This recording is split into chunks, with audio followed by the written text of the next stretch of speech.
So I got mom here, dad over there. This is the first time that she's allowed me to be. They did not expect wild swans to become part of my life, but once trust was formed, they never seemed to forget this place. Relax. I just want to take some pictures.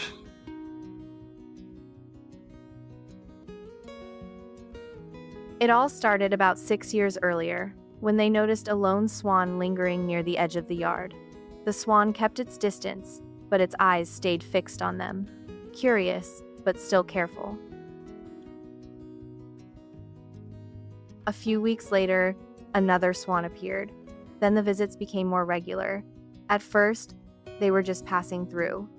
And then, one surprising day, the swans chose that yard as the place to build their nest.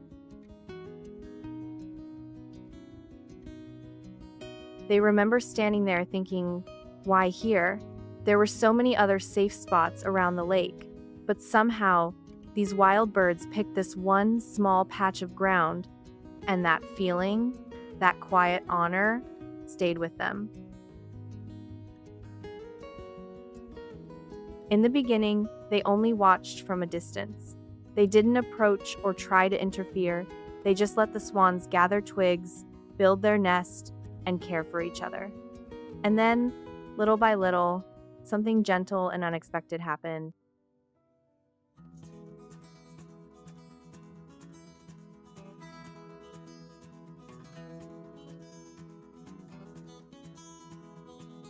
The swans began to trust them. They realized the yard was safe.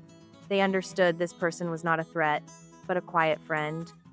Over time, a sweet little ritual began. The swans would walk right up to the door, almost like they were knocking. The mother swan would stand there patiently until the person stepped outside. Come on.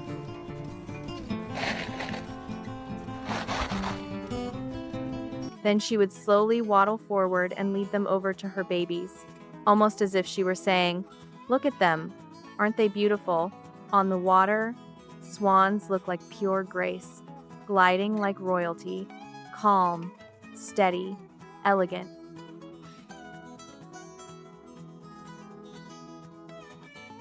But on land, there's something else entirely. Waddling on those big webbed feet, stretching their long necks in the funniest ways, flapping their wings like they're half dancing and half stumbling. Those are the moments that make them feel so real, so endearing, so lovable.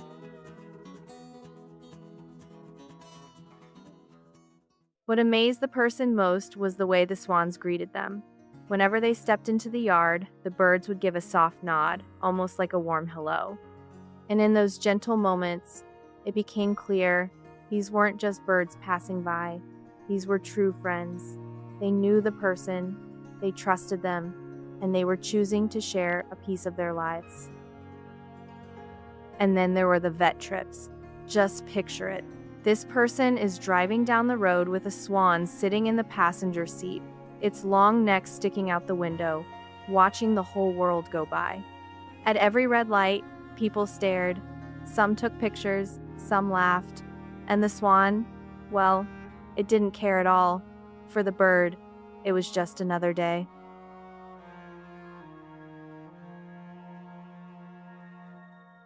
One moment stood out more than any other. It happened the day the smallest cygnet appeared, the seventh one.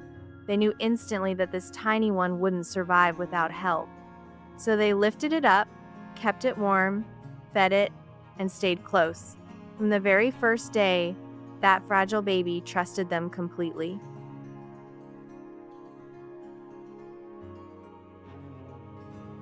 It followed them everywhere, making soft little sounds, almost like it was talking. Sometimes it would rest its head in their lap and fall asleep. And in those sweet, quiet moments, they knew they weren't just a person to this little one. They were family. Hey, over here. Over here.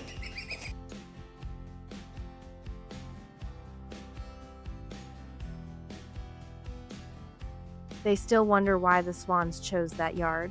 Maybe the birds felt the love in the air. Maybe they sensed it was safe. Whatever the reason, the person made a promise. As long as those swans keep coming back, this will always be their home. Year after year, their story will continue right where it began.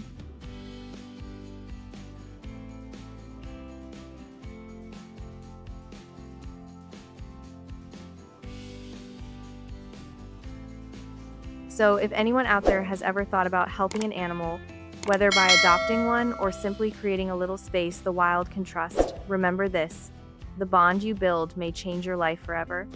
Put your whole heart into it, keep your promise, and stay with them until they no longer need you. Come on in.